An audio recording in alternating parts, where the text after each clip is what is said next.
Welcome to another episode of Not Too Deep. I'm Grace Helbig, your host. Today we have Jim Jefferies joining us. He's a hilarious Australian comedian that you probably know his whole viral bit about gun control.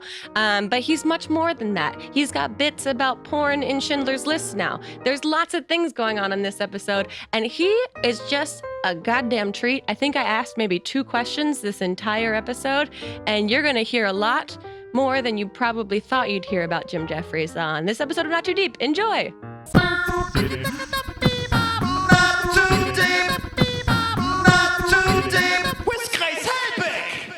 Thank you for being here. Thanks for having me. Yeah. Are we starting now? Is it starting now? Okay. We're starting now. All right. It's very casual. All so right, you don't have to be, grand. I mean, I'm the furthest thing from Barbara Walters that's ever existed. So you don't have to be weird about it. Please don't be weird I about don't it. feel weird. Am I acting weird? No, I you're have great. a weird aura about me. No, you're great. So you've been super busy. The show is on hiatus for a second. Yeah, we go back. We're back in 2 weeks. We go back into the office next week. Very exciting. But we did 20 episodes this year and we did 30 last year. But we decided to do all the field pieces for this year internationally, so we had to find time to film those. Yeah, so you've been traveling like crazy. How has that been? That's all right. What we do is I plan gigs. Mhm. And then we just I'll choose a continent. I'll do like Asia or I'll do Europe or whatever, or Australia. And then what happens is I book all the gigs and then we find the cities that I'm going to and see if there's anything culturally or socially that is worth talking about. Okay. And- so you and just so- kind of fingers crossed, hope Yeah, that there's yeah. something that strikes Yeah, your we interest. send people go, what's wrong with this city? You know what I mean? And it would be like I'd like to tell the audience that we really think about it and all that Sure, type of yeah, stuff. it's And very produced beforehand. if you see an episode where we're just doing a police ride along, that means we didn't really find much on that city, or we've done that city before. So it's basically like the show Bar Rescue, Yeah. where you find a shitty bar and you go in and you We fix it up. find a shitty city. Yeah, there's the And segment. every city's got its own bit of shittiness. Yeah. Have there been any standout shitty cities above and beyond the rest? The one that I enjoyed the most was actually our first ever field piece I really enjoyed, which we did a thing on Black Pete Okay. in Holland. Do you know about Black Pete? No, I don't. Okay, so in Holland they have Christmas. They don't call it Christmas; they call it Winterfest or something. And they Okay. have it on like the 17th of December. I'm sure there's people here that are correcting me, but it's around there. Sure. And they don't have Santa Claus; they have Sinterklaas, which Yes. you can't tell the difference, can you? And he rides on a horse instead of being on a thing, and he wears more of a Pope sort of pointy hat. But it's still it's a white guy with a beard in a red suit that gives you toys, right? Okay. And he has an assistant called Black Pete. Okay. And Black Pete, historically, okay, so what happens is if you're a good child, Santa Claus gives you a present. Uh-huh. If you're a bad kid, Black Pete puts you in a sack and takes you to Spain. Spain. Yeah, there's something to do with Christmas. Specifically. And Black Pete comes from Spain.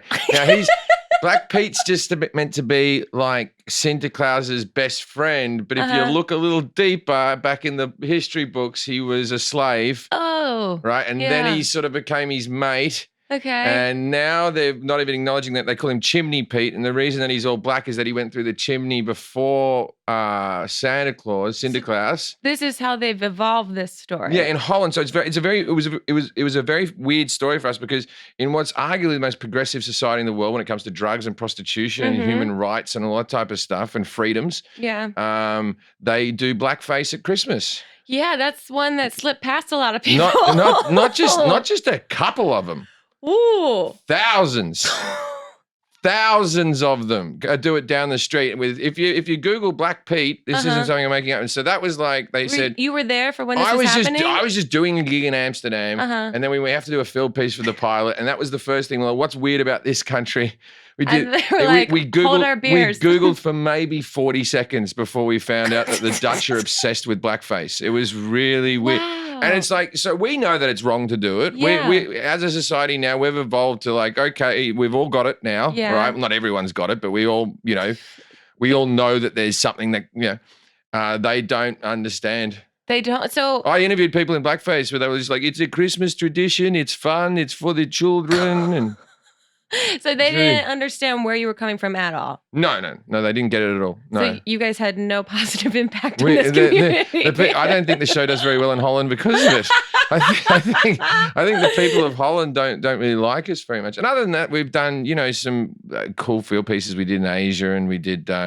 We just did like all the Asian countries, and we did like one that was on the border of North Korea, and we went right up to the border, and we interviewed people who have escaped North Korea, and that was kind of interesting. Yeah, just talking to them about their schooling and stuff like that, and they could all speak very good English. And I said, why did they bother teaching you English if you're not allowed to leave North Korea? Why did they bother teaching? They go, so that when you kill an American, you can say something.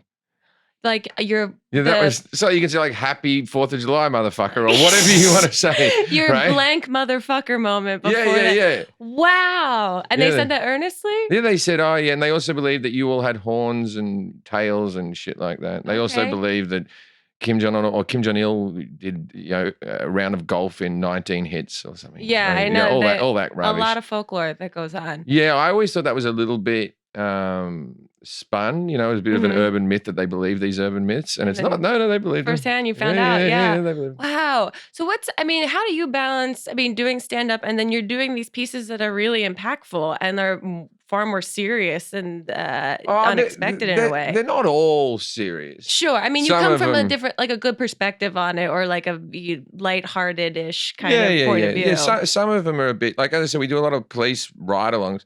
We've got one coming up in the next 10 episodes where I did a ride-along, and the cop in the car was my brother. My brother's an inspector in the Sydney Police. Did you know this before the ride along? I knew. Because your face made it seem like you got surprised. We're always hoping for some crime to happen. We hope something will kick off. Yeah. Nothing happened, so it just became me and him sort of needling each other about who mum liked more, and all that type of stuff. So you just had like a brotherly moment. Yeah, and I'll see how it turns out. I haven't seen the footage of it yet, but I hear it's very funny. We'll see. Very sweet. Did you? That's so basically you just got paid to spend time with your brother. Yeah. Yeah. That's good. That's so nice. He got the day off as well. He was meant to be actually solving crimes or whatever they do, solving crimes. That's fine. How do your parents feel then about the lifestyle choices that you've both taken that enter you into different worlds? My mother is the funny. My mother, she was always very, very strict with me as a child. And then, I talk so much about taking drugs and one night stands and stupid shit that you talk about when you're in your 20s doing stand up. Sure. And my mother and she never said anything about it. And then she was like, well, I guess you're just earning money and you're not bothering us. And so like that was the thing. You're not hurting us. All the discipline was to get me away from her eventually. Oh, okay. And so my mother, and I'm not saying this to be anything, my mother passed a couple of months ago. And my mother, in the last sort of few years of her life, my father has just always been a bit of a browbeat, and sort of my mother would yell at him and just go, every time he went to talk, he'd go, shut up, Gary, you're being an idiot. Shut up, like that, right? And the last couple of years, I kicked back a little bit, and I was just going, let him talk. He's 78 years old, let him fucking talk. Like that. Anyway, it was within 2 days of my mother dying where we realized what a vital role she played in the ecosystem of our family. Because now my father's unleashed. And he can say, I didn't know he was a Trump supporter. It came out of nowhere. Your mom was the gatekeeper. Yeah, she was the one keeping it all bottled in. And now he's just all on his own, just with all of his thoughts. He told me my girlfriend's British of Indian descent, and he said to me that there's too many immigrants in America. Wow. And I was like, I'm an immigrant. And my girlfriend's an immigrant. He goes, oh, not you two. You know what I'm talking about. I'm like, come on, Dad, tell us. Actually, we don't. I would love for you to clarify in deeper detail about this. Yeah, I'm one of the good immigrants, he reckons. How long until he's on the show? Well, he's coming out to spend Christmas with me now that my mum's passed. He's got nothing to do. So to begin with, I said to him, how about now, I always used to watch Talking About My Mother on podcasts because she would listen to these. My father doesn't know how to turn on a computer, so I can say whatever I want in here. This will never. Anyway, he's coming out at Christmas. He did originally. I said when my mum passed, I said, "How about you come out for Christmas?" And he goes, "I've seen LA." And I went, yeah, I get, but, you visit your grandson and your son and, you can come and stay in my house and we'll do things. And he goes, no, I went there in the 70s. Okay. And I'm like, would you like to spend Christmas in fucking Detroit? You haven't seen Detroit? Is the city the thing? Is it? It's not the personal relationships. He wants scenery changes, does he? Yeah. Also, it's probably changed since the 70s. But in his mind, not at all. It's like Once Upon a Time in Hollywood. It all looks the same. Have you seen that film? I did the little moments where I live near Casa Vegas, so I was like, that's near my house. You did. Yeah, I did that. Yeah, with some of the restaurants that were there. I was like, that's in the valley near an ex-boyfriend. Whoa. I relate to this movie. I did see that movie. Lots of feet. What was all the feet? I mean, it's that little known thing that Quentin Tarantino has a foot fetish, and he knows that we all know that he has a foot fetish, and so I think he now purposely puts the feet in the forefront. Yeah, I didn't watch all. At least those are the swirling rumors about. I had heard these rumors in the past, and so as soon as the second pair of feet was in the focus of the frame, I was like, this seems a little weirdly personal. You have to know what happened with the Charles Manson murders. So that was the other issue I had going into the movie. Oh, you didn't know much about that? Well, I know the murders, but I had no idea what this movie was about. Right. And so my boyfriend took me and he was just like, he loves Quentin Tarantino. And then it was like, wait, what is this? Is this? Okay, this is the Tate murders. Well, yeah, I didn't know that Manson lived on an old movie lot where they did westerns. So that was kind of it. But my girlfriend didn't know any of it. And she turns to me afterwards and she goes, did that all really happen? I'm like, no, none of that didn't happen. And then I did do a little bit of surely you've heard about Charles Manson. Yeah. But I sometimes she makes me feel old because I do that whole, I play a song and I go, this is one of the Beatles' biggest songs. Yeah. And then she goes, it's before my time. And I go, that's not an excuse. The Beatles before my time. I wasn't like, you can't use that as an angle. It was before my time. And if it is, you're going to freak the fuck out when you hear about Hitler. Hitler's going to spin your mind out. Oh, man. Yeah. And so you guys are just subconsciously trying to make each other feel your age. Yeah, exactly. My son's mother is older than me, and my girlfriend now is younger than me, and they're sort of similar distances apart each way. Okay. And my son was sitting down with my girlfriend and goes, are you old enough to be my mum? How old is your son? My son's 6. Okay. Right? And she goes, Honest yes. question? She goes, yes, of course I'm old enough to be your mum. She goes, is Daddy old enough to be your daddy? And then she's like, no, your father's not old enough to be my dad, right? Uh-huh. And she goes, you, and then she goes, what about mum? She goes, your mum could technically be my mother. It would be very, you know what I mean? Like that, right? But she was being honest. And you're just overhearing this. Yeah, like this. And I'm going, oh, God. And then his mother comes to pick him up, and he comes up, and he goes, Tacy just said something that you were you could be her mother. And I'm like, fuck. These are healthy family dynamics. Yeah. These are important questions. I think he's going to grow up and get into math, it sounds like. I don't know. I don't know if education's his strong spot at the moment. Oh, no? Well, he's only 6, but, the school brings me in. They go, we have a problem with him. He's not very good at reading. And I'm like, at 40 grand a year, that sounds like a you problem, not a me problem. You should be bringing you into my office going, this guy can't read. What am I paying for here? Also, audiobooks are huge now. So exactly. I don't survive. Since the internet's really gone off where we're doing everything, I've stopped reading books. I used to read books all the time. Yeah. But I feel like I'm always reading something. I'm reading an article or something. Yeah, you're probably reading the equivalent of a book in terms of word count. Yeah. But the medium and the way that you're reading. I'm not getting the mental nourishment the that I should be getting. Yeah. Oh, I don't think any of us are. I still do that whole 10 celebrities who you never knew were blah, blah, blah. And I know it's not going to show. And it shows a picture of somebody and I'm like, that's not. And it's 10 celebrities you didn't know were trans. And I'm like, that is like a picture of Nicolas Cage or something. And you're like, I didn't. Then it's got nothing to do with him. And you're like, I've been hoodwinked. They gotcha.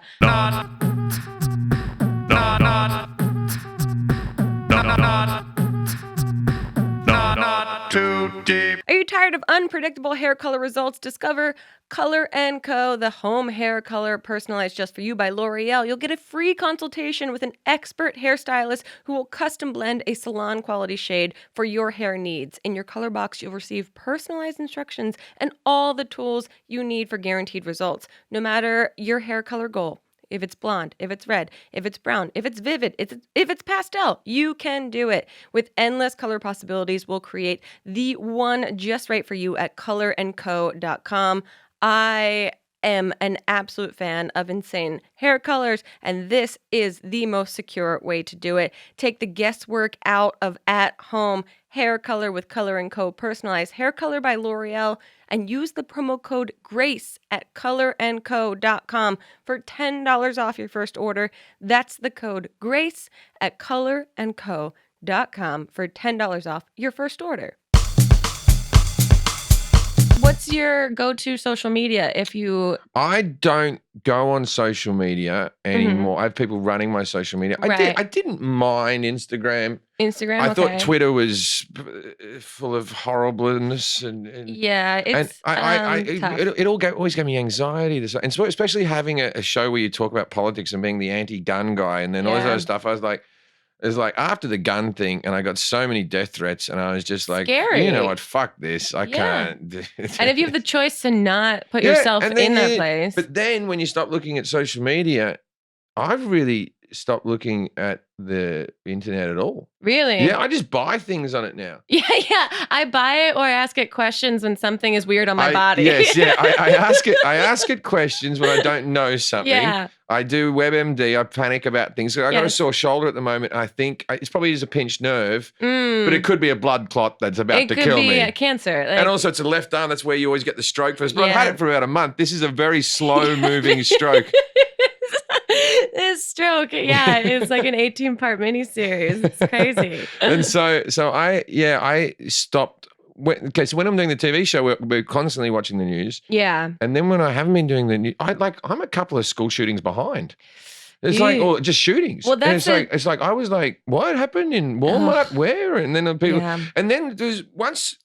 You know, you hear about the news and you've heard about it like sort of 3 weeks after it happened. It doesn't sort of feel as bad. It's weird. Yeah. And you hear about it in the moment, but then it's because it's, it's old then. It's not new. Yeah. No, Twitter, for better or worse, has become kind of my primary source for news information. So when I do try and spend time off of it, I feel like I'm missing out on like the most up-to-date information about things. Yeah, but what information do you need? My father can't work a computer and he's just happy with his border control and you know what I mean? But sometimes they show me fish getting sent in tubes over dams and I would never have known. What happened? I don't know the specifics of it, but apparently scientists and I guess like people, environmentalists had come up with this tubular system so that trout that I guess are swimming upstream. Like out of Futurama and the people it's travel. literally like, do you remember banks when you had to pull through the drive-through and you put your money in the tube and it gets sent into the bank? No, that's an American thing. Yeah, it was a really dumb American thing. I've never done that. Oh, I loved it growing up. Yeah. It was, but it's... I've seen those things in the movies where... Whoop. Yeah, like the Jetsons had it and stuff like that. Yeah, so this is basically you put a trout in and it gets like a potato gun like shot over the dam. And how do they know that this trout wants to go over the dam? That was everyone's commentary on it. That and what if you're a trout and you're in a family of trouts? Yeah. And then you're like, and you want to take your time. Yeah, and you're like, kids, always be mindful of what, and you're off. And then they're like, Dad just got sucked up by this machine and we never saw him again. It looked so aggressive and so it also looked like it was like an Onion video, like it was fake, like it looked like right. But it's like, this is what we've been spending time developing the technology But they for. need to go upstream, do they? Are they the ones or is the salmons go upstream or the trouts and the salmons? Both. It was for the migration. For the migration. The migration? So it's supposed to expedite their migration, I guess. But it's like you have to. We build a dam so they can't normally swim up. Yeah. I tell you, the Mexicans should build a tube system for the wall. They should. I mean, had you been on Twitter, that would have been a great joke that day. You really could have nailed it. I'm sure someone wrote the Mexican tube joke. I'm sure there was said by 100 people. But that's the big problem about like taking time off of social media is that when you come back, all of the jokes are already taken. Yeah, that's the funny thing about like people go, oh, that's my joke. I can't believe. Yeah, for the TV show, because you have like a production schedule, do you ever face that of people being like, he used my joke, or like some sort of Sometimes people have said something about like somebody tweeting something and they're going, that's a similar, and you're like, we don't look at everyone's Twitter. Yeah. There's also even, we don't watch other comedians. You know, we go, like the Daily Show did a similar joke to us, and they're on the time slot after us. And they did it like a month later. And like, I wasn't upset they did it because obviously they independently wrote it. I was just upset that, none of you watch our show. None of you. Like, we're constantly watching their show and going, the Daily Show already did a piece on this. Yeah. And we're like, oh, we can't talk about it then. They already did. Oh, John Oliver already did a thing. And like people care about me so little. They don't even, not one. Your 100 staff members, not one of you. On your own network. Yeah, on your own network. And like, weren't the censors, weren't they watching it, or an executive? Right. Isn't there any oversee? No, I'll just do an episode where it's constant blatant copying of everything else on Comedy Central and see if anyone when I had a sitcom many years ago, and for the season 3, we never got to, we got cancelled after season 2, but on season 3, I had written a clip show episode. You know that one where they all get locked in a basement and they go, oh, that's just like the time when you show clips of previous episodes. But what I was going to do is all the jokes and scenes that had never gotten into scripts, I was going to act out all of those. And so that when people, like, they were all new, fresh things. Yeah, when people were watching it going, there's heaps of episodes I've missed. And you force them to go back and have to rewatch to see if they can find the clip. It'll drive them crazy. And you never mention it. They would have had to watch it all again. And then you get to use those cool jokes that never fit in with the other storylines. I think that's genius. And you get to hijack all the view counts on all the previous episodes. Yeah. It never happened. That'll never be seen by the world. There's still time. You can do it on your show now. I'm working on it. I'm working on a sitcom at the moment. Are you? Yeah, I can't say the network or anything, but I've got a thing at the moment where I might be doing a sitcom as well as the late night show, which I've been. This is like maybe the 5th sitcom I've sold. Okay. I'm like, I sell them, and then one of them got made. I've had some ones that are just like almost gotten made, and you're like, all right, this was just a dumb idea that I had I had one that almost like got made, that was just, the basic premise was I was the original member from the Thunder from Down Under. And like, the script is really funny. And then I look like this, I aged out, and they got rid of me. And so I do like a Jerry Maguire thing. I try to get the guys to come with me. Yeah. And then it's just like, it was like a Kenny Powers of stripping. But it really was just like, I thought of it maybe in the room or in the car ride over. And I'm like, all right. Well, I don't know if that's concerning or flattering. Well, we were going to pilot and everything like that. And then we actually, me and the other writer, we went to the Thunder from Down Under for research just to see what those shows look like. Yeah, I've never been. It's never. Were you saying that like sarcastically? Like, no, I've never been. Like, that's my kind of jam. Is kind of like dumb stuff in Vegas, like that, and curiosity to see what it actually entails. It was. We were not welcome in there. Oh, really? Me and this bloke, we were seated right up the back, and they have a guy that sort of comes out, and he's like, "How you girls going? You all right?" And it's all Australian, New Zealand lads, and like, "How you going? You all right?" Now, a lot of you are here on bachelorette parties, and you're here with your mothers and your sisters and your best friends, but you know who's not here? Your boyfriends and your fucking husbands. And everyone's like, woo! Yeah, woo. And then they're like, hey, girls, it's time for 50 Shades of G'day. Oh, my God. And they all came out in suits. And they did all that. And then, like, obviously it starts off with thunder. Thunder. And they Thunderstruck. Yeah, of course. It's Australian. It's AC/DC. You've got to have Thunderstruck in the Thunder from Down Under.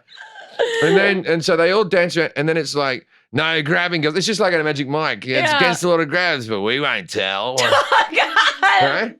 And then I gotta give a bit of credit to men. I gotta give a little bit of credit to men. When we're in strip clubs, it's probably because we're all sinister bastards. We all sort of sit back and just sort of ponder and look, and it's sort of like, we're sort of like wolves in the shadows that are looking at a lamb just sitting out there, right? But women just go, ah! wow, just like lose their shit. Yeah. And I'm like, you're not the fucking fairer, softer sex. You're way more aggressive. Just grabbing and stuff. And like girls in like bridal dresses with their mother and their stepmother. Yeah. And it's like the mother-in-law's like, I won't tell my son, off you go, you know, like English girls. Yeah, they become like cage fighters of sexuality in that like situation. Yeah, it was what happened was at the end, everyone gets up and gets photos, sits on their laps, and then I'd met all the lads before and that type of stuff, and I just took my shirt off and just stood in the background of all the photos. And no one, I assume no one noticed until like just not like of course the body's not as good, but I'm extraordinarily pale. Oh, God. And just like these guys are just fake tanned or bronzed, and you know, all they do is they work out, take steroids, work out, do their show, try to shag a girl. They're like in their mid-20s, and then they know they can only do it for a few years, and then another Australian bloke comes in and goes, "Mate, Mick said there's going to be a spot." A prestigious career, indeed. Prestigious career, but yeah, that's why I thought, what happens to those guys after it's all over? Yeah, I would like to know. Because it doesn't leave you with a good skill set, does it? No, yeah. What can you offer to like a CPA after that? Like, well, don't you think they're about comedy as well? Don't you think like they have to have some sense of humor about it, right? Because they're writing 50 Shades of 50 Shades of G'day. I mean, I want to meet the person that wrote that into the script. Yeah, that must have been a long 10 seconds. Yeah. No, they had another one where they all come out like cavemen, just like Tarzan with like a loincloth. Yeah. Oh no, there's costume changes all the time. And then there's a few blokes that can do like a lot of backflips and are very acrobatic. Yeah. And then there's a couple of blokes that have just got good bodies who are mates with another bloke. Yeah. And they just sort of come up and just shimmy a little bit. They just do a little bit of like that sort of like a bit of a Fiddler on the Roof shimmy. See, that's what I would like if they turned it into a musical. I want to see more of a musical element to this, or a stomp type element. Like if they came out with trash can lids and started creating a beat. My father once had this idea. I think every man has had this idea just briefly and then like gone, no, that's stupid. He's like, he goes, with porno and stuff, he goes, what you should do is you should have a good movie, like a really good film, like a normal Academy Award winning film. And then just have like a porn scene in the middle. Like when they have the sex scene, make it a hardcore sex scene. And then just the rest of the movie is good. So you get a little bit of porn, but you also get a fine movie to see. That's true. So like, something for everyone. Oh yeah, like that bit where Schindler was upset, right? He was upset, but then his wife was like, "Come here, you can't save them all." And they had some robust anal penetration. That's I guess. I mean, take it to your next pitch meeting. Yeah. You seem to be on a roll with selling things. I'm trying to write. I've been writing material at the moment. That might actually be a bit. I've never said that before. That could be a bit. There you go. Yeah, you just workshopped it. Yeah, I could workshop. It's funny. I started going through the who are the biggest villains in movie history, right? And I've decided that two of them, Rose from Titanic. And that end. Not just the end. The fact that Billy Zane gets such a bad rap in that film. Yeah. He takes on it because that cruise was for 2 weeks and the boat sunk on the second day. Yeah. So she's lucky it sank because on the second night she's fucking a guy from economy in the cargo bay. In the like, what was her plan for the rest of the cruise? Yeah. Was she going to do 2 weeks of just ducking and hiding? Yeah, you're stuck on that cruise ship. Yeah, you're stuck in the screen. Do we think that maybe she went... disrespect. If you want to get Jack's number, get Jack's number. But you leave the dance with the guy you came with, right? You got to stay the cruise out and go, look, call me afterwards. And but he's giving me this big diamond. It'd be a bit rude, blah, blah. And then she throws the diamond. She has no emotional connection to it. She doesn't like it. Yeah. Give it to your granddaughter. What are you being such an asshole for? And also they go, tell us what happened. She goes, some called it the ship of Say Your Dreams and another. And it's like, they really just went, where's the diamond? And then she talked for like 3 hours. And like somewhere at about the 2 hour mark, surely they should have been able to just go, we could have done this over the phone. Yeah. Also, who helicoptered her in? It's a little suspicious because it seems like she's pandering from telling them that she sunk the ship. Like she was riddled with guilt, went up to wherever like the watchtower or wherever the engine room is, switched a couple gears and was like, everyone's going down, but I'll save myself. Well, it's okay. So my other one is Jenny from Forrest Gump. Oh, yeah. There's a lot to mine there. I haven't seen that movie in 20 years. Yeah. And I showed it to my son, thinking it'd be a fun film for a 6-year-old. A lot of sex scenes, a lot of, all right, we got to fast forward through. There you go. Oh, Jenny's getting beaten up by some guy here. Oh, fast forward through that. And also the bullies at the beginning of Forrest Gump. What was their intention? To kill him? Oh, yeah, I forgot. I haven't seen this movie in years. When they're kids, they're throwing rocks at him, right, and riding on their bikes, and then when he's in the strap, his leg things break off, and I could run fast, I could run like the wind, right? And so he starts running really good, and then like later on in college, they're in a pickup truck. Same kids? Same kids. Now they're grown up as well. And they're driving within like inches of Forrest Gump just running. Oh, if he slows down at any second, he's dead. And then like, what are they going to do? Oh, there was a local simpleton that we used to bully. We were hoping to kill him and we succeeded. We didn't think you'd all be so angry. Yeah. We've been on this mission since we were 9 years old. And then Jenny just leaves him. And Jenny just, whenever she needs him, she comes into his life and just swoops in. And then Jenny's like, Jenny's back again. And then she just like decides she doesn't leave him. She fucks off. And then she's like on drugs. She comes back to him for rehab for a bit. Like she's not in a good way. Oh, yeah. And then he gets knocked up. She leaves again. He's a billionaire. He's a billionaire. He's a billionaire. He's invested in Apple. He has the Bubblegum Shrimp Company.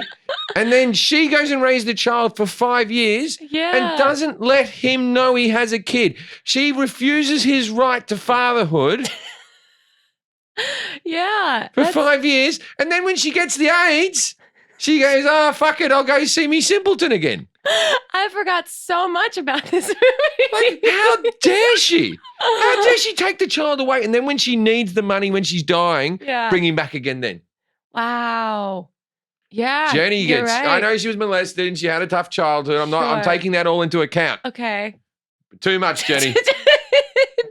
We have to do some self-care, Jenny, first, because it seems like... So it's very weird to me that I've started writing a lot of comedy about movies from the turn of the century. That's great. Bring them back. Now's the time. But everyone that watched those movies, like myself included, and grew up with like this nostalgia of like, this is the most beautiful movie. It wins all these awards. Look how like amazing the story is. I thought Forrest Gump was a wonderful movie. Well, don't watch Big. When you Just watch, warning you. I've watched Big. I'm going through a kick. I know. Big, I had a moment where I lost my goddamn mind watching Big as an adult because that's not okay. Yeah. Big is super pedophilic. At the end of Big, she kisses him and then he, as he walks away, goes from a man in a suit and cuts to her looking sweet and lovingly at him, cuts back, and it's an 11-year-old in a man's suit just dragging it across the street. Also, at one stage, he touches her breast. But also the idea that when he has sex, he goes back into the office and he's now a man.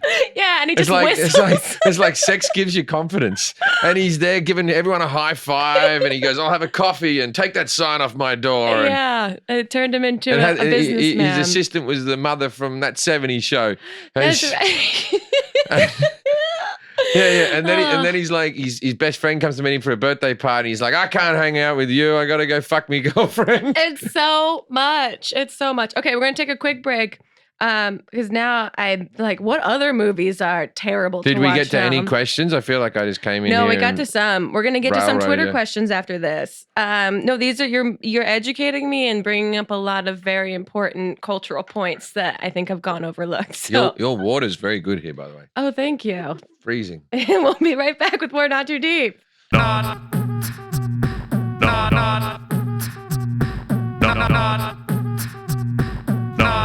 too deep. If there is something interfering with your happiness or preventing you from achieving your goals, BetterHelp Online Counseling can help. They offer licensed professional counselors who are specialized in issues like depression, anxiety, relationships, trauma, anger, family conflicts, LGBTQ matters, grief, self-esteem, and more. They will connect you with a personal, professional counselor in a safe and private online environment. You will get help at your own time and at your own pace, and anything you share counselor with them is confidential. It's so convenient. You can schedule secure video or phone sessions, as well as chat and text with your therapist. And if for some reason, if you're not happy with your counselor, they can request a new one for you at any time for no additional charge.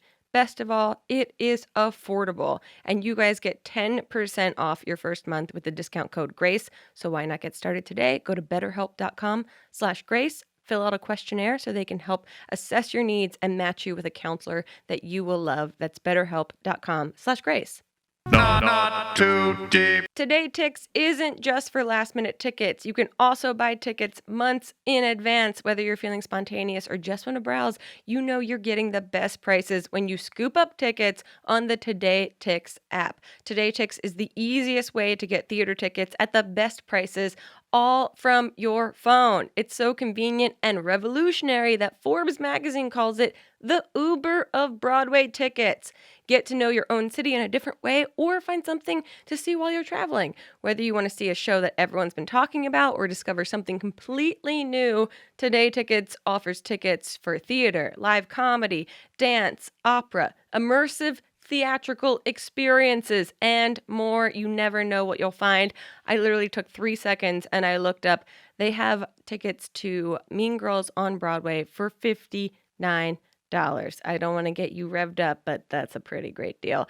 There's something going on in your city and you don't want to miss out. So go to todaytix.com/grace and use promo code GRACE to get $10 off your first Today Tix purchase. That's promo code GRACE at todaytix.com, TIX.com/grace for $10 off your first purchase. Todaytix.com/grace. What's the difference like performing overseas internationally? I mean, because coming from Australia. Australia and Britain and America and Canada are all very similar. And then, Yeah. doing things like performing in Holland is different because their English is very, very good. But sometimes there's a nuance where they won't get a subtlety of a joke. Right. But like sometimes a joke will just die and they just assume it's their fault, and you go, oh no, I just told it wrong. And they're like, oh no, we're so dumb. We didn't understand. Like he's got the joke that doesn't work here. So we'll have to listen to the next one and enjoy that. Oh no. Yeah, so yeah. then you're just dealing with both parties trying to impress the other party. Yeah. And I find probably the best pound for pound audience for mine is the British. Yeah. But also, Americans want you to do well. Right? Really? Yeah, Okay. Yeah, Americans they whoop and cheer and they really want you to do well. Mm-hmm. And Australians are a little bit standoffish, like, prove it to me. What have you got? What have you got? And like that. And the British people actually want you to do badly and then reluctantly clap when you do well. they go, all right, you got us. That was actually all right. But they have a better time if they're all just booing. Yeah, they're just a crowd of disapproving dads. Yeah. You have to show them like your college degree, and then they're like, "Okay, you did it. You made it through." There's like I had a mate who was my opening act, and they booed him to the microphone. When he walked out to the microphone. Yeah, they walked him out. He hadn't even said a word yet. He was still walking out. Boo. That's how they show love. Yeah. That's how they show adoration. And then like during that, they were just chanting, Jim, Jim, Jim, for me to come out while the guy's trying to perform. And then I'm like, you think I don't know this guy? Yeah. I booked him to open for me. Like you think they think I'm going to walk out and go, you showed him, lads. Yeah. I knew you would. I knew you'd show up for me tonight. God. I mean, that must be sad for him. Oh, he was all right. I think you have had those gigs where it's just like it's undoable, so you're just like, all right, like I had to go. Yeah. I tried. Yeah. Have you? What was the best gig you've ever had? If there's one that stands out, there was. They're best, I'm sure, for different reasons. Yeah, there was like the first time I sold out the Beacon Theatre in New York, and the gig was really good, and that felt great. And the reason for that was when I first got to America, it was, strangely enough, and it's a 3,500 seat theater. Yeah. My first ever spot was at the Beacon Theater. Your first spot was at the Beacon? My first gig in America was at the Beacon Theater. Wow. And so what happened was, Dennis Leary had the same management as mine. Mm-hmm.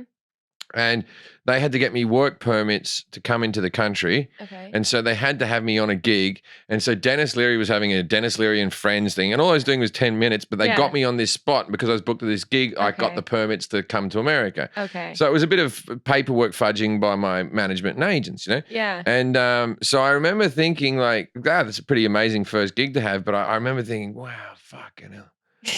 I'll never be able to sell this place out. If you could sell this out, you're doing pretty good. And then, 7 years later, I sold it out, and I was like, all right, that was like a milestone thing. Yeah, that's amazing. I mean, it's a beautiful theater. It's a beautiful theater, and also it's that no one loses that if you can make it there, you can make it anywhere mentality. Sure. It's in the song.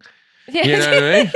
It's in the song, and you grow up hearing that the whole time. New York, oh yeah. And I'm not a huge New York fan as an actual city. I much prefer the West Coast to the East Coast. Really? Okay. I have the fucking foliage and shit. Yeah. Hey, the tri-state area. Have you been in the thing? And I get and it's it. like coming into Jersey. Jersey's beautiful. I'm from New Jersey. Yeah, and then it's like you come in and there's fucking Jersey's factory a scum pylons and palace. shit. It's the most depressing. It's also a very silly state because up in like the upper left corner of the state, it looks like the Shire.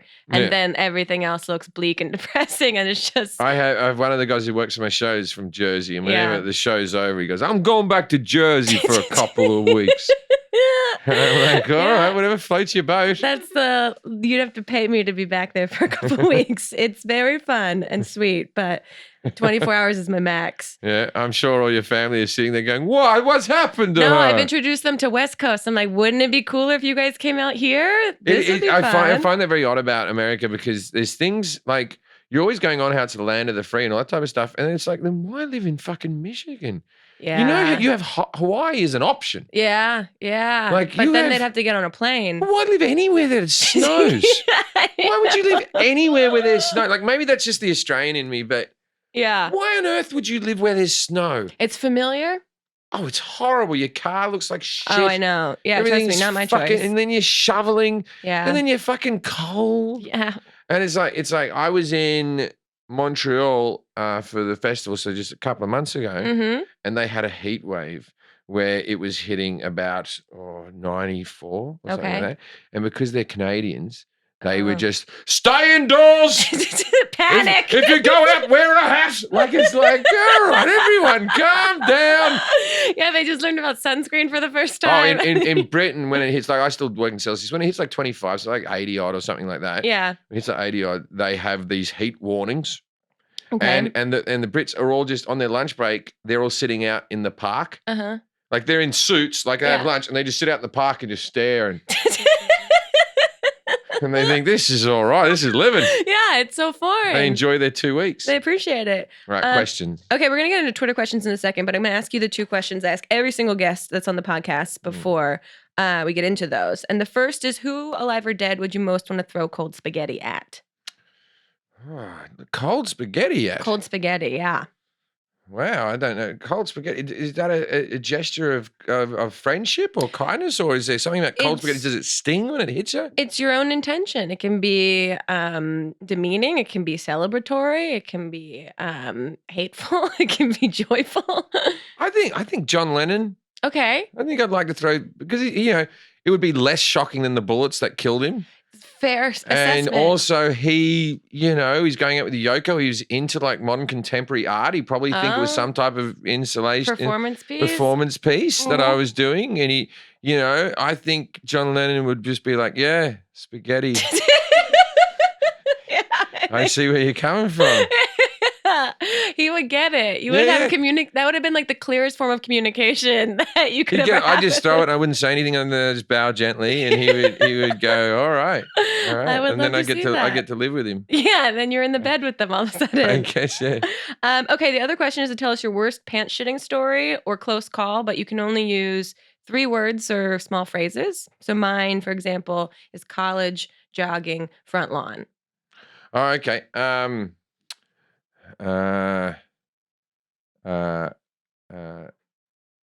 I? The 6th date.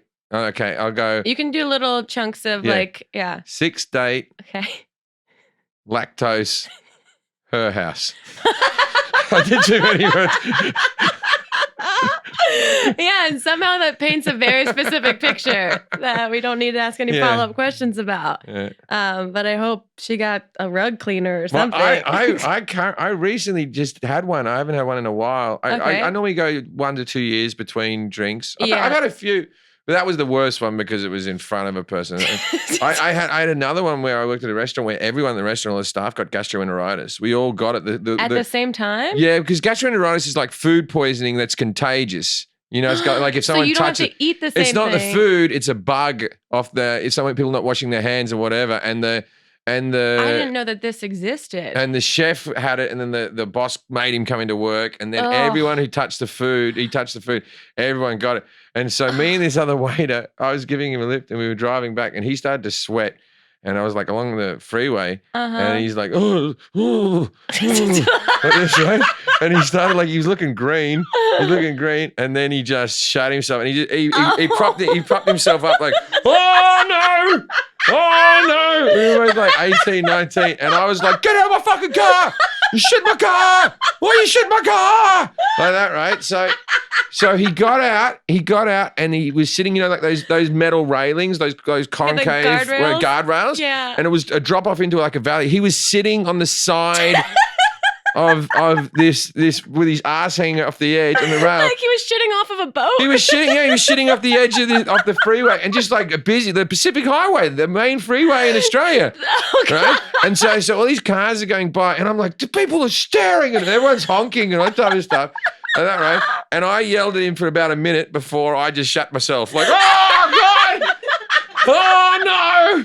And the two of us were hanging with our asses over the edge, just shitting. And then like that level of calmness comes over you where you're like, well, I can't fix this. We're in too deep now. I followed through in front of my son the other day. He was laying on top of me. We were watching a movie, and we were snuggled up, me and my boy, and we were watching some cartoon or something like that. And I went there, squeezed out fat, and I shat myself. You did? Yeah, I did. Just recently, laying with my son, and I went, oh fuck! All right, I'm on the couch, and I've done that little waddly walk away, and I've gone and I got it all clean, and then we were interviewing the next day. We were interviewing new nannies for like when I go back to work to pick him up from school. And I was like, yeah, and if you could just, make him some dinner when he gets back. I'm normally home around 6:30. You got to pick him up at 4. And then Hank's just like this. Dad shit himself right where you're seated right now. Oh God! And she got the job on the spot. She did. That is actually the girl who got the job. Yeah. I can't wait for hopefully Hank's inevitable book that he writes about growing up with you. I have in my new special I'm recording, I have a 40-minute story of the one that the girl's house at the lactose. Really? Yeah, I have this huge story just about that. I don't know if I shit myself more than anybody else, but I definitely can remember every single time. So I that's good. That's good. The ones that you can't remember are the dangerous Yeah. ones. Yeah, when someone goes, remember when you shut yourself and you go, I did, didn't I? I pushed that really deep down. You just pulled that right back up for me. Thank you. Okay, let's get into some questions. Sure. A lot of questions came in that says, like, what's one thing from Australia that you would incorporate into America other than gun control? Sausage rolls and meat pies. I count them as the same one thing. Basically, Australia's main cuisine is meat wrapped in pastry. It's the perfect on-the-go hangover food. I love it. I love a pie at the football. I think they could take off at the baseball. I think they're far superior sporting food than a hot dog. I'm not an anti-hot dog either, but I just very pro pie. What about Hot Pockets? Is that an insult? It's not the same thing. That's bread. It's not pastry. Do you want me to storm out right now? No, there was I lived in Brooklyn for a little bit, and there was an Australian meat pie place that had opened up like 2 years before I moved, and it was like a godsend. I love it. Yeah, it was fantastic. Okay, if you could replace any lead actor on a TV show, who would you want to play? Oh, I could replace any lead actor, and I would still play the same character? I guess you would still play the same character. That's my assumption. Oh, I would have replaced Betty White in Hot in Cleveland. that show still on? I don't know. I feel like they got 20 seasons and I don't know where it goes. I don't know. I think they thought we'll keep this show going until Betty dies, and in the end they went, look, we have to stop at some stage. Financially, this doesn't make sense for us anymore. Yeah, we'd like her to we want to have that one episode in dedication, but they never got to it. Yeah, I mean, I think there's time for you to do that. Yeah. I think that'd be great. Someone's asking any stories or topics that you wanted to do on your FX show but didn't get to because of its cancellation. Oh, I told you earlier about that one that was all the different. Well, there was one. Okay, so there was a storyline that we sort of had. Now, I'd heard through the grapevine a while ago. This was going to be the first episode of the next. And this actor doesn't even know that I was writing this episode about him. I'd heard. My agent said that Dana Carvey was in the office and he was doing an impersonation of you. And it was hysterical. And it's like, Dana Carvey's so good at impersonations that you're like, it's quite an honor. Yeah. Right? And then I saw Dana Carvey again, like at the Improv of the Comedy Store or something. And then I went up to him, and I think he's quite shy, and he sort of just ducked away when I was walking up to him because I was like, I want to hear the impersonation. Yeah. And so we were thinking that in the beginning of season 3. So if you haven't watched the show is basically me and a friend and a guy in a wheelchair and a few other disabled people from the home. And it all stemmed from my best friend in college had a brother with muscular dystrophy that we used to take care of. And so we used to know all the helpers and the carers and all type of stuff. Right? So anyway, we had a bloke on it called Nick Daly who was very funny in the show. He played a character called Rodney, and Rodney was a mentally challenged person. I don't know the better term to use there. And so anyway, so my idea was that we were all going to be sitting at home watching Dana Carvey. Like my character got famous at the end of season 2 because he got shot. Right after the gun control thing, and then we were going to be watching at home, and Dana Carvey on the TV was going to be impersonating me, right? And we were just going to be like, "Fuck that guy! That guy's an ass," because we were all coked up or whatever. We were all going to get angry at Dana Carvey. Okay. Right? Yeah. And then what we went to, we were going to go knock on his door and give him a piece of our mind, but then we chicken out, and we decided we'd do the old gag where you put a dog shit inside a bag and then you like the bag, but it's really hard in LA because everyone picks up their dog shit. You can't find any later. You can't find them anywhere. So we get one of the other characters to do a human shit into the bag, and then we get the mentally challenged person. We go, you got to go up, put the bag down, light the bag, knock on the door, and then come back, right? And so we gave him these instructions. We thought that would be a great bag, and he goes up there, he lights the bag, and then he comes back, but he doesn't knock on the door, and we burn Dana Carvey's house down. And so that was going to be the first episode to jump off from. And then I was going to do like a charity gig to raise money for Dana Carvey. Amazing. What could have been. That was a good opening episode, right? That's great. Yeah, we had someone write in and say, ask him how he works to incorporate the developmentally challenged into comedy without making them the punchline. Regarding your show, I remember tearing up when season 1 ended. Oh, it's very sweet. Well, yeah. it was. I tell you what, though, there's an agency that takes care of disabled people, and they had, I don't know, maybe 25 different actors. Okay. And they only had, I think, 3 or 4 carers because they'd never had more than 3 or 4 of them out on a job. Oh, wow. And so each one needs a carer out there with them, like the carer union or whatever rules. And so we rang him up. We were doing one of the episodes in the home, and I rang him up and I said, how many actors have they got? He said, 25. And I went, we'll take them all. And they were like, They were like, what? They go, we only have 4 carers. And I go, well, if you keep quiet, we won't fucking tell anyone. You know what I mean? So we had them all come down, but then like me and the other crew members and stuff like that, we weren't completely trained. And at time it was like herding cats. We had people wandering off into the bushes. But you know, in the end, we did actually get pretty good at it. We got pretty good at sort of what everyone needed and you know, how to take care of people and stuff like that. And we invited the parents onto the set a lot of the times, and they were happy to be carers and stuff like that. And so I that was maybe for me the saddest thing was when I had to tell Nick, who played Rodney, that the show was cancelled. That was the saddest thing. I felt worse about that than when I heard it myself. Oh, well, you have a heart. That's great.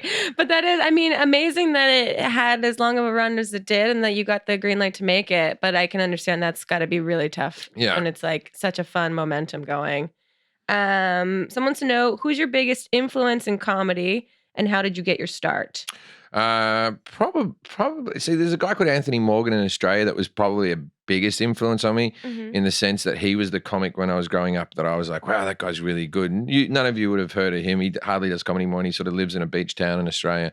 Okay. And I've never met him to You've this never- day. oh, No, it's just really? as a kid, I just watch him on TV and all that type of stuff. And then, but then George Carlin is probably the best comic in my mind that's ever lived. But I didn't really experience him until I'd been doing comedy for a couple of years because in Australia we didn't get HBO specials. The only two specials we ever saw were Delirious and Raw, and so Eddie Murphy was a big influence, right? Yeah. So we got to see Delirious and Raw because they were cinematic releases. So they were at the video store, but we didn't get the specials that aired on television. Right. They never right. got to us. They never made a special video of them. They just kept on airing them on HBO. And so my first experience with George Carlin was he was Rufus on Bill and Ted's Excellent Adventure. Richard Pryor was one of my favorite actors. I didn't know he was a Wow. comedian. Oh, that's I used to just bonkers. like Richard Pryor in Stir Crazy and The Toy and all those fucking movies. You know, I liked all those Gene Wilder sort of weird films that he did. How did I get my start? Same as everybody, you know, you just keep on going down to comedy clubs. But what happened to me was at university, I was studying musical theatre and I thought this isn't, they kept on kicking out You were students. studying musical theater. I got full scholarship right to study musical theatre and I studied musical theatre at Whopper in Western Australia. Okay. And it was the same course that Hugh Jackman did. Wow.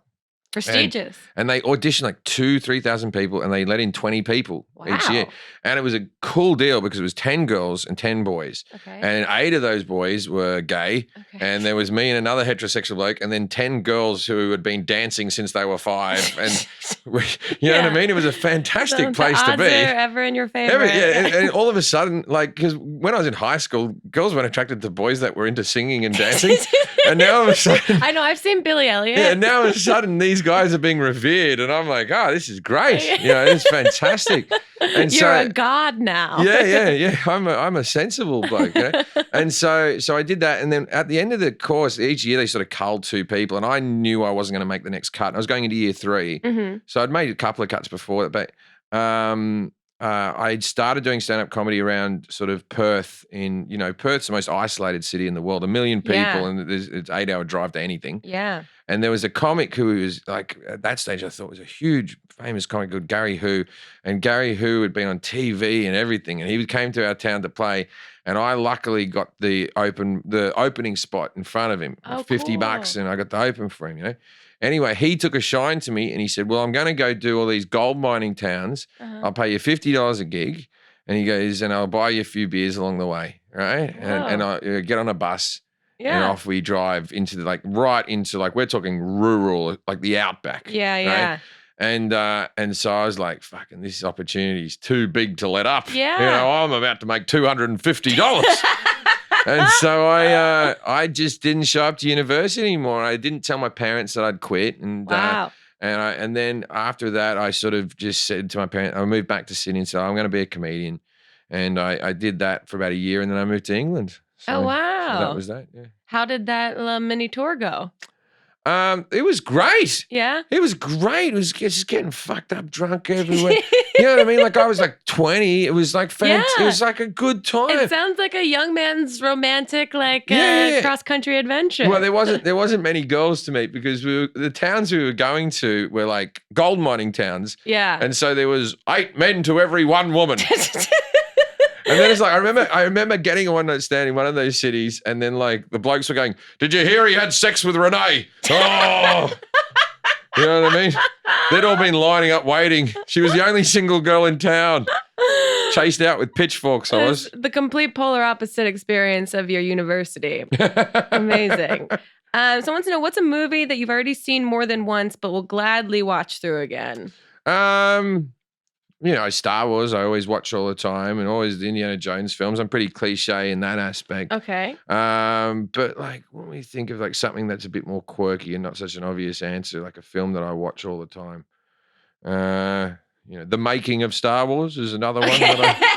That's a more niche one for all you cinemaphiles out there. That one at the moment is free on Amazon Prime. They've just done it. It used to be a special feature. Now it's free on Amazon Prime. Do you watch TV?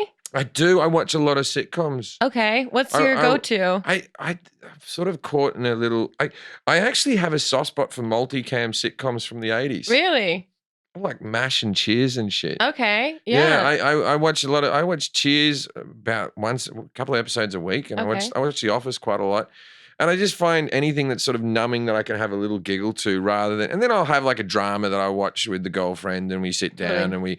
and we, those type of things. But like if in the morning, I used to watch like the whole, and here we go, here's how the traffic is and what Oh, else is God. happening. Oh, from the helicopter, like that, right? Yeah. And now I'm like, you feel you don't need it now. No. You don't really need it. So I just wake up and I put like an episode of Cheers on in the morning. It's great. And That puts you in a better mood, I'm sure, for the day. It's funny because the guy who plays Cliff Clavin in Cheers was in my sitcom playing the dad. Uh-huh. And the only way that he got to play the dad is because when I wrote the part, I kept on like doing his voice when we were doing table reads. And I was Really? like, hey there, Jimmy. Yeah, we're gonna have a little bit of a thing here. Oh, yeah, Billy's in a wheelchair.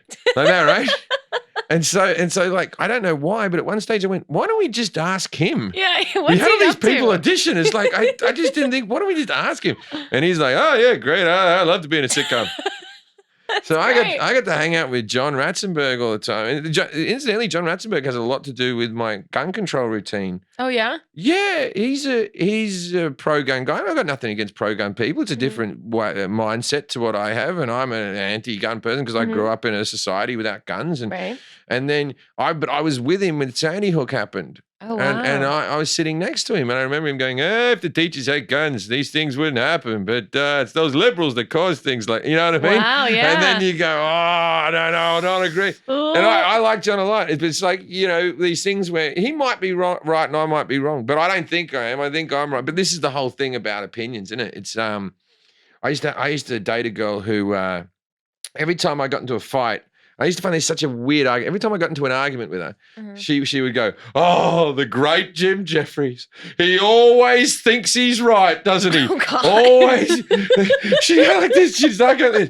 Here's the problem with you. You always think you're right. And I'm like, yes, I do. I always think I'm right. I might be wrong, but by definition, my opinion is what I believe is correct. Right, I yeah. may be wrong, but I always think I'm right. I'm willing to be proven wrong. Yeah. but- You can prove me wrong, But I'm going to start my argument believing that I am correct. we're believing what I am correct. And then I'd have to fight. Do you say things that you don't believe? Is this what you're saying? It was such a funny, like, yelling argument of two people. Like, we weren't really like that angry. It was just like arguing about semantics of grammar. Oh, God, that's a really great thing to never be able to resolve. Yeah. Oh, here you go again, being right. Uh-oh, here we go again. There's an insecurity flailing right now. Yikes. Okay, last question. What takes your wig off? What does that mean? Takes your wig off? Like your wig gets snatched, like a thing that What grinds my gears? or What the other, I mean, I think alternatively, like what wows you so much, like shocks you. And I guess it can be positive or negative, but I think it's mostly positive. It's where like, you go, yeah. Like what makes you Thunder from Down Under audience member level of crazy? look, I'm a big sucker for America's Got Talent disabled person who all of a sudden is good at music. Yeah. I can watch those clips all day. Like an autistic guy comes out and we're like, oh, you seen the one on the piano? Yes. Yeah. He comes out with his mother and goes, I want to play a song. And then it's like, Georgia. Oh, Georgia. And you're like, what the fuck? How does he do? It's incredible. It's like Sharon, Susan Boyle. We're like, she's ugly and she can sing. Who would have thunk it? I mean, it's a shame that that's our train of thought, but we've been trained since 80s movies that like when someone has glasses on and then they do the makeover and it's like they take it off and it's the craziest, most unbelievable Whenever thing. they go like this, like there's like She's Not All That or those type of movies where they're like, you try to make her good looking. And it's always like a thin girl with glasses and a pigtail. Yeah. And you're like, oh, I can't figure out how will we even start? Right? How we even start? But they go, hey, I can make any girl in this school good looking. No, you can't. Make her, they're like, why don't you point at the 300-pound morbidly obese person with a goiter coming out of it. Like, it's always like, take the glasses off, give her a bit of lipstick, and off we go. And you go, then she comes down the stairs and you go, what? Yeah, you're a magician. This is incredible. I do like a good makeover thing. I used to love those when they make someone over and they start to cry. Oh yeah, I used to be obsessed with like Jenny Jones, those like trash talk shows that like come on at like 3 p.m. in the afternoon, where it'd be like, I was a dork and now I'm hot, and they'd have like their biggest bully from high school like be sitting on the stage ready for like their reveal, and then they walk through this like superimposed photo of themselves from high school with like a mouth guard and everything, and then they come out and they don't look that great, but they look better, and it's always the person not having a reaction to them being like, good job, and then the audience being like, you gotta get a job. They do that. They go, so you wouldn't date me back in high school,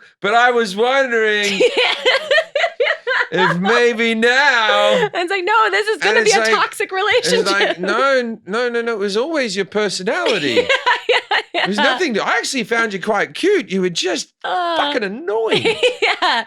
You just had a lot of hate in your heart for everyone. Every guest that makes time for being on Not Too Deep gets a personalized fortune cookie from us to them. I had one bloke writes all these. Writes all these? Yeah. Oh, this is made, I can tell. Well, they're purchased from the internet and then they are upgraded. Oh. No, I won't do that for you. That's disgusting. And I find it. Trump has seen your show and think your accent is 80s Brooklyn. We could tell him you're Australian, but we don't want to confuse him more than he already is about everything. Yeah. Ah, that is true. That's nice. I'm going to keep that. That's a nice one. It is a little 80s Brooklyn. I had one the other day that I thought was racist. I had a fortune cookie that opened up with fortune cookie say, and I'm like, you can't put that on before. Fortune cookie say, you know, like I mean, like Confucius, you can't do that. Yeah, we make sure ours don't have that. Yeah, I thought the fortune cookie people, they might not be doing that for all fortunes. Yeah. Oh, thank you. I'm going to cherish this. Yeah, thank you. 80s Brooklyn, is that what I sound like? To some people. Really? To Trump. All right. Yes. Jim, this has been so fun. Thank you for making time for us. Thanks for having me. Anytime. Yeah, where can people find everything that you're up to? I know social media is not your thing. I still have people posting on social media that will say like the dates and the gigs, and I might be back on there one day. Who knows? Yeah. And then JimJefferies.com, and also if you're listening in Europe at the moment, I've got a big European tour coming up. All England and Ireland and Holland and Scandinavia and Israel and Greece. Cool. So if you want to go to that, that'll be grand. And then apart from that, just check out. I'll be in Boston coming up in a couple of weeks and different stuff. Man. And the show? The show's coming back in 2 Tuesdays' time. Amazing. I don't know what the exact date of that is. I should know that. Oh, the 18th. 18th. Oh, good. You had me stressed there because I look, I'm about 12 pounds heavier than my show weight. And I was like, I can't make it in time. I could make it by mid-September, but I'm not going to make it. It's only a weight that I know. No one else knows. But there's like a fighting weight I have to be for. Yeah, I get it. Well, now you have some time. I'm glad we got to clarify that. We're going to make it. Phew. 19. Oh, it's even longer. You got another 24 Let's go hours. out and get some fucking cheesecake. I didn't know we had a... Amazing. Well, thank you, Jim, so much. We'll see you guys next time on another episode of Not Too Deep. Goodbye. Too deep, too deep, too deep, not too deep with Grace Helbig. Not Too Deep is a production of Grace Helbig Incorporated, producer and edited by Melissa D. Montz, writing by Diane Kang, production assistance by Katrina Henning, post-production sound by Chris Henry, and an extra special thanks to Flula for the theme music.